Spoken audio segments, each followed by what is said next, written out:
Hi, everyone. Welcome to New York Energy Week 2023. We are thrilled to welcome you to the most dynamic and influential energy happening of the year. New York Energy Week biennial, hosted here virtually on the One Business World platform, brings together visionaries, experts, and industry leaders from around the globe to explore innovative solutions and shape the future of the energy landscape. Welcoming all to New York Energy Week 2023, where minds meet, ideas ignite, and the energy revolution begins. So it's with great pleasure now, I'd love to introduce everyone to Roberta Boscolo. She is the Climate and Energy Lead for the WMO, and she is joining us this afternoon from Geneva, Switzerland. And Roberta's topic is going to be climate change and the impact on the energy system. Roberta, good afternoon. Thank you for joining us. Welcome. Good morning, good afternoon, everybody. Thank you. So this is the title of my presentation. And this second slide really is the figure from a recently IPCC synthesis report. And I like to put this slide as a first figure because it delivers the three main messages that I would like to convey today in my presentation. And so the three messages is first, the global warming is happening and accelerating. Each of the bar represent an increment of temperature with respect to a reference temperature that is the average between 1859 and 900, and we consider it as the temperature of the pre-industrial era. And we know that we, the humanity, are the cause of this warming. Is our human activity, the increase of greenhouse gases emission that trap the heat in the Earth system and make the global warming increase of the temperature. And this is due to burning of fossil fuel, deforestation, land use, agriculture practices, waste management, and many more. And the third message is really the future depends on our action of today. And it depends on us. Here we have 5 scenarios, which depends on the emission of our ambition targets in the future. Very low emissions means that we are able to stabilize the increase of temperature, or the very high emission scenarios where most probably our planet, a lot of part in our climate and our planet won't be actually habitable. And this is also, it shows also that the climate change is a global and intergenerational problem. A newborn today, someone who is not responsible for the greenhouse gas emissions of the past, is going to experience more heat and more climate change impacts in the future, in his or her life, rather than somebody who was born in the 50s or in the 80s. So this is my content of my presentation, and I'll start looking at the climate, the status of the climate today and the impacts and risks. So, but before I do that, I just want to say a few words about the World Meteorological Organization, and this is the organization where I work. This is a specialized agency of the United Nations and is the authoritative voice of weather, water, and climate. The headquarters is in Geneva, in Switzerland, where I'm actually connected today. It has 195 member states and territories, and coordinate the meteorological observations, exchange of data and technologies, because the atmosphere and the meteorological phenomena have no boundary. So we need cooperation and collaboration among all the countries. In terms of a strategic plan of WMO for the 2020-2030, so for the next decade, WMO vision is that by 2030, we see a world where all nations, especially the most vulnerable, are more resilient to the impact of extreme weather, climate, and water events and other environmental events. The key driver for this strategy is really an unprecedented demand for actionable, accessible, and authoritative science-based information.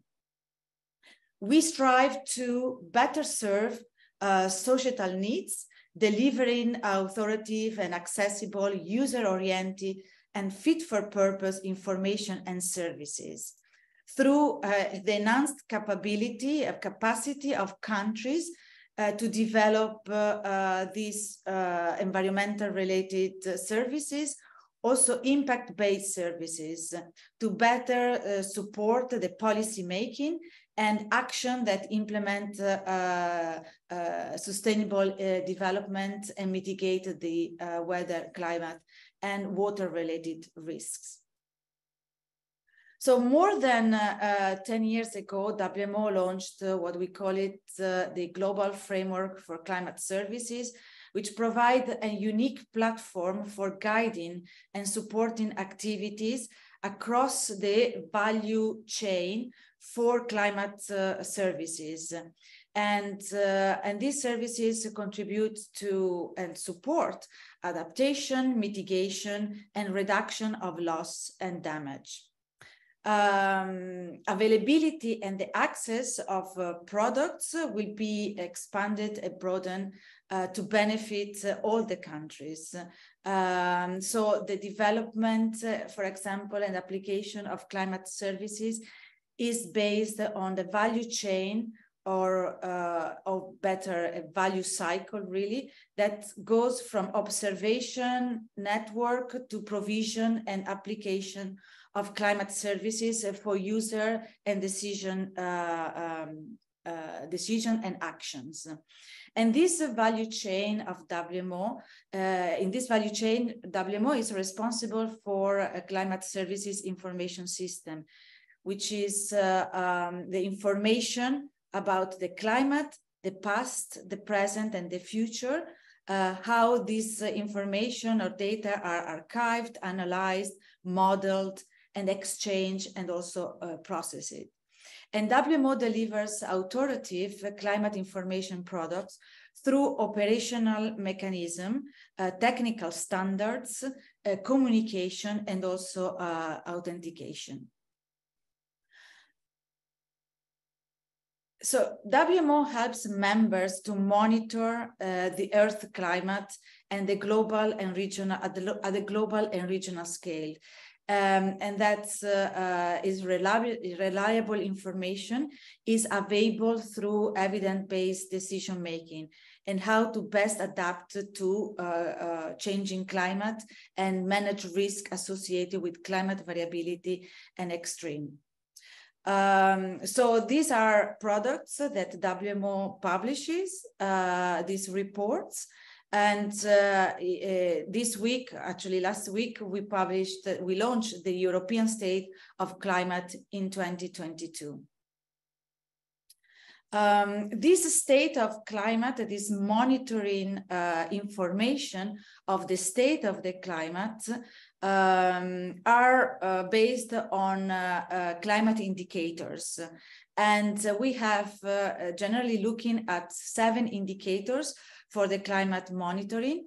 All these indicators has to be relevant, which means they are relevant to a range of audiences and sectors and can be expressed in one single number. They represent a picture of a broad range of changes that we are looking at in the Earth system. They are also indicators that are calculated using the international agreed methods, and also the data are verified by several groups around the world and experts. Also, each indicator is calculated regularly at least at annual frequency with a minimum possible time between the publication. If they are annual publications, so the yearly measurements is required. And also these indicators are available, the data are available for calculation, and also they has to be robust, reliable, and also valid. So these are the 7 indicators, and here is some highlights that I would like to do for the latest report that we published, which is in 2022. So what we can see here is the global mean temperature in 2022 is estimated as an increment of 1.15 degree above the pre-industrial level. As I said before, the period which goes, an average which goes between 1850 and 900. Important to say that the past 8 years from 2015 to 2022 are the 8 warmest year in record. And 2022 is the 5th warmest year. We had La Niña condition that continued with a very short interruption in 2020, and are expected also, they continue in 2022. But after 3 consecutive years of La Niña, we are now starting in this year to see El Niño coming back and developing. But 2022 was actually a year of La Niña, so in general, a colder year. Sea level continued to rise in 2022 and reach also a new record high. Important to say that since January 2022, the global mean sea level has risen by nearly 10 millimeters, and approximately 10% of the overall rise in sea level since the satellite measurements began in 1993.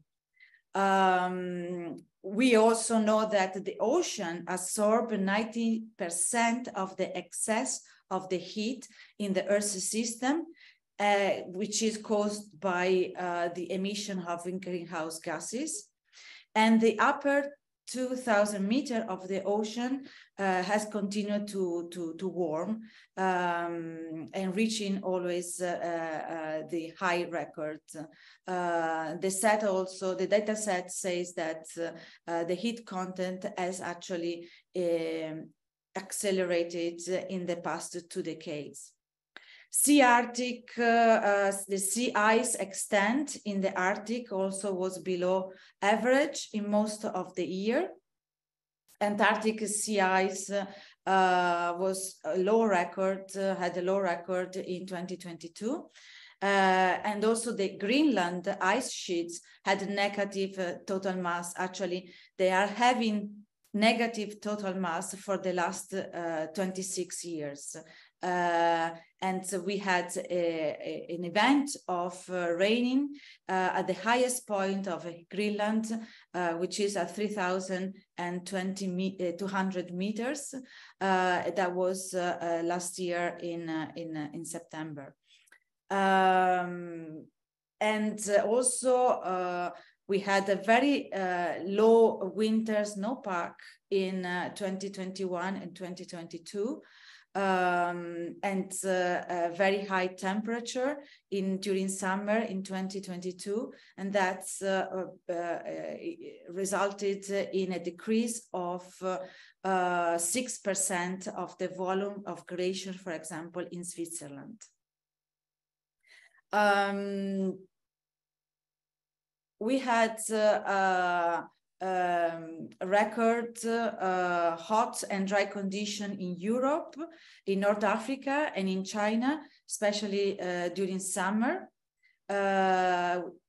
China had the hottest summer on record, and UK actually exceeded 4 degrees for the first time since we have observation in UK. We also had a record-breaking rain in July and August that led to extensive flooding in Pakistan. And we had 1,700 deaths and also 33 million people affected by this extreme event. Also in the Southern Africa region has been battered by several series of cyclones over 2 months, and also leading to a surge of need for protection and shelter for hundreds of thousands of people that have been affected. We had droughts in East Africa, where the rainfall had been below average for 4 consecutive wet seasons, and is the longest sequence of 40 years with drought. And the region, of course, has been affected. Millions of people has been affected for food crisis and also food insecurity. So we can see that climate change really can be seen as an amplifier of extreme of crisis, like food crisis and floodings, and displacing many people, especially in the most vulnerable and poor area of the planet. So what is the cause of all these changes that we are experiencing? We know that atmospheric concentration of the greenhouse gases reflect a balance between emission from human activities, natural sources, and sinks in the biosphere and the ocean. Increasing this level of greenhouse gases in the atmosphere due to human activity are the major driver of this climate change. And this is clear since the Industrial Revolution. The concentration of in the atmosphere are data that WMO collects around the globe through a program called the Global Atmosphere Watch. And we can see that every year the concentration of the greenhouse gases is increasing. Carbon dioxide, methane, and nitrous oxide reach always a record level, and they are increasing respectively 150%, 262%, and 124% with respect to the pre-industrial level. So CO2 emissions are caused by coal, oil, and fossil gas and deforestation. Methane is driven up by gas leakages and ruminant farming, and are the major contribution to the greenhouse gas effect.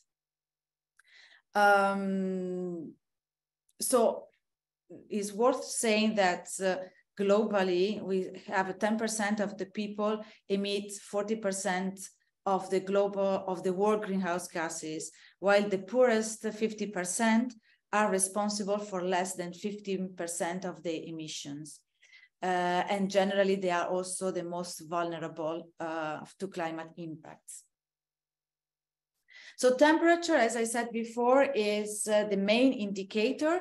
As I said, the global mean temperature in 2022 was estimated as 1.15 degrees Celsius above the pre-industrial level. And also I said before that the past 8 years were the warmest on record. The current warming is unprecedented, at least for the latest 2,000 years. And of course, from year to year, and sometimes from decade to decade, there is natural variability that modulates these human-induced trends. Warming is particularly strong in the Arctic and more pronounced in other continents. For example, we can see that the warming is increasing with time and also in every region. But some regions are warmer faster than other regions. Especially Europe is warming at a pace which is twice as the rest of the planet, or actually twice the rest of on average. I would say that every decade has been successively warmer than the previous one, since we have records of data which goes back to 1850. And other indicators for this of this climate change, and which is not only temperature, but also, for example, heating degree days, especially in US, they have declined, particularly in the recent years, as the climate actually is, as the planet is warming. And this change suggests that, for example, heating needs are decreasing overall. And also, again, in US, the cooling degree days have increased in the past 100 years. And the increase is actually more marked in the last few decades. And suggesting again that air conditioning and energy demand for air conditioning is going to increase, has been increasing and is going to increase in the future. Then we have a relative humidity average over the all land areas has generally decreased over the last 40 years and has remained around a lower level since 2000. This is an observed drying, which is not associated with a reduction of precipitation, but more on really evaporation and increase of a lot of evaporation due to the high temperature. And also in 2022, the world ocean, as the ocean heat content were again the hottest in the historical record and exceed also the previous record in 2021. Almost the 7 regions, the 4 basins recorded the really highest ocean heat content since 1950.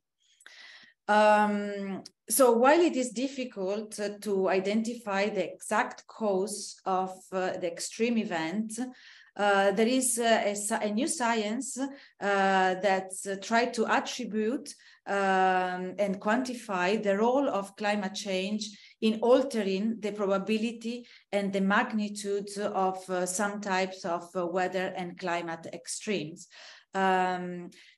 And there is a strong evidence that characteristics of the many individual extreme events have already changed because of the human-driven changes in the climate system. Some types of highly impactful extreme weather events have occurred more often and have become more severe due to these human influences. And this is a sign that the the climate change is causing these changes because they are more generalized in terms of hazards and also in terms of geographical coverage. As the climate is warming, continues to warm, the observed changes in the probability and in the magnitude of some extreme weather events will continue and will be affected by the human activities. So human-driven climate change can alter the regional characteristic of climate hazards by changing the magnitude, the intensity, and of the climate hazards, the frequency for which it is the occurrence of these events, the duration also of this hazardous condition, the persistence of this hazardous condition, and also the timing when the hazards starts. As well as the spatial extent and that is threatened by these hazards. And we see that frequency and intensity of extreme events at the global, they are increasing, also looking at the global disasters, as they are also increasing due to more and more exposed and vulnerability to climate change. So global natural disaster in 2022 resulted in an average economic losses of 313 billion, according to analysis of Aon. Half of those losses occurred actually in the United States, driven by the devastating effect of the Hurricane Ian, and also multiple and severe convective storm outbreaks. 3 global droughts events were among the 10 costliest disasters, which underline the growing significance of these events at the global scale. This occurred in the United States, in Europe, and also in China. The insurance sector covered 132 billion, marking 2022 as the 5th costliest year for insurance on record. And the industry also saw the 2nd costlier event on record, which was Hurricane Ian, that resulted in approximately 50 to 55 billions of insured losses covered by the public and private entities. And so many disasters in highly exposed area, including also the Hurricane Ian or other devastating floods in Pakistan, highlights the needs to strengthen resilience as a socioeconomic change and concentration of exposure and wealth in vulnerable areas remain a major loss driver. So every ton of CO2 emission contributes to global warming. And when global CO2 emission reach net zero level, means that there is not going to be additional warming due to the greenhouse gases. And because the major risks are associated with global warming, all the countries in the world have committed themselves to this Paris Agreement, which is limiting the global warming to well below 2 degrees and with an aspiration to limit to 1.5 degrees. And the room of maneuver to limit the temperature to 1.5 degrees is really correspond in terms of CO2 budget to 500 billion tons of CO2, which if we compare it with the scale of the annual emission, which is around 40 billion tons, means that the scenarios to limit we have very little years. We have probably less than a decade to reach and implement the Paris Agreement and to limit, therefore, the risk of climate change. So the continuation of the current policy, we know that the policy are in place, but they are not sufficient. And that with the current policy in place, we will exceed 2 degrees by 2050. And the range of climate response would be more like around 2.5 or 3.5 degrees. So immediate action actually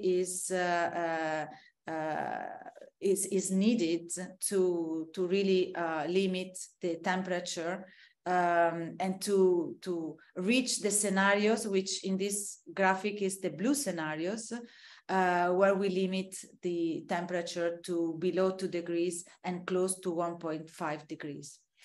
The more we shock the climate, and therefore, especially if we go beyond 1 degrees and also beyond 2 degrees, the more uncertain the situation becomes, and as well as also the natural carbon sinks, which are ocean and vegetation, lose their effectiveness to actually absorb the excess of greenhouse gases. So today, the choices of today's and the future emission will determine the level of the warming in the future. And many changes in the climate system and also in each region are amplified in direct relation to each additional increment of warming, like the sea level rise. If we, for example, peak the temperature, we are able to peak the temperature at 2 degrees, the rise in the sea level would be 0.5 meter towards the end of this century. But of course, because the heat absorption is already locked in the oceans and in the seas, this level of rising will continue and will probably reach 2 or 6 meters from now for the next 2,000 years. So sea level rise, for example, is a long legacy for the future generation. As I said before, with every additional increment of global warming, changes in extreme continues and become larger. And for example, every additional 0.5 degrees of global warming caused clearly increases in the intensity and the frequency and in hot extremes. And I'm going to go faster here because the time is running. And just say that the power sectors is not immune to the climate impacts. We saw extreme heat events in Argentina in 2022 that led massive power outages, affecting also 700,000 people. In Malawi, tropical storm Ana caused heavy rain and flooding, but also damaged hydropower in Capicira, reducing the country capacity of 30%. And also in Australia, bushfire in Australia burned hectares, millions of hectares of land, but also the electricity network has been hit hard with key power infrastructure impacted by fires across the East Coast and causing also power outages for tens of thousands of homes. Further increase, of course, in global sea level is with threat the nuclear power located in the northeast coast of USA, and in Florida, as well as many in Japan and in Korea. It would see increases of sea level above 50 centimeters compared to the current level. So physical protection for nuclear site should be thought and upgraded in response to this steady increase of sea level rise. In 2020, for example, 80% of the electricity generated globally, includes nuclear, thermal, and hydropower, depended on water availability, and heat wave and droughts associated with climate change are a major hazard for the energy system. And the impact of more frequent and intense extreme weather, water, and climate event is already clear, as we can see in these figures. According to the International Energy Agency and also the International Agency, Atomic Energy Agencies, we have 33% of thermal power plants that are rely on fresh water availability for cooling that are located in high water stress area.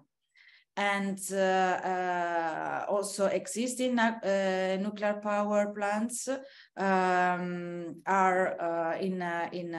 expected to be stressed by these water shortages, and also the increase in temperature of water, which is important for cooling a reactor. And here in 2022, for example, in Europe, it was a very dry year, and according to the data that was provided, we had a very low generation of run-of-the-river plants, and also similar situation for the reservoirs, especially in Norway, in Spain, and in Portugal. And such situation actually poses a stress in the hydropower generation, especially for satisfying the growing demand for electricity due to the heat wave. For example, here in the Italian hydropower generation suffered strongly during summer due to the drought, especially in the northern part of the country. And also, maybe I can skip this, but in February 2021, we had this very cold wave, an extreme event in Texas that brought a record temperature and cold temperature.